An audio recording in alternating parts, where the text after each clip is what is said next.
Dr. Halo. Hivi ngoja nikuulize swali basi kwanza. Hivi kuna uhusiano gani kati ya udongo na mama mjamzito?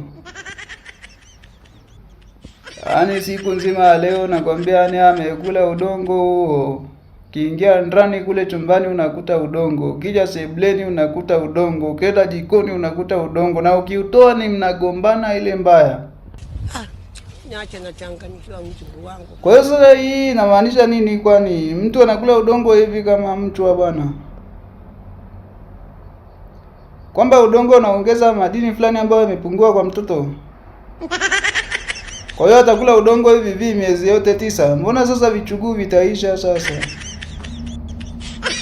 Kwamba natakiwa nikamnunulia ule udongo. Wewe unasemaje? Unajitaka au jitaka? Yeye hapendi huo bana, anakula udongo wa mchwa ule kabisa kwenye miti hivi au kwenye vichuguu, ndo anaenda kutafuta huko sijui wapi huko.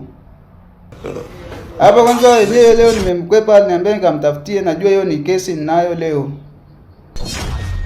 Sasa inawezekana vipi yani mtu anakula maudongo kama hivyo yani? Sasa hiyo si inawezeka hatarisha hata afya ya mtoto. Niache na changanyikiwa mjukuu wangu. Ni salama?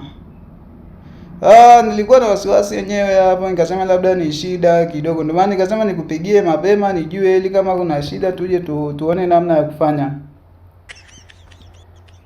Kwani hamna aina ya chakula ambayo anaweza kala ikafix hiyo issue ya udongo? Maana sasa hii ni shida. Yaani udongo kila mahali. Hadi kwenye mto. Yaani amelala pale kitandani lakini kwenye mto hivi ameweka udongo.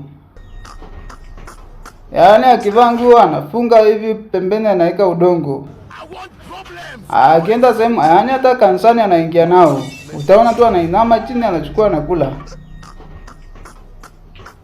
Huyo anatisha baba, yaani anakula huo udongo ni balaa.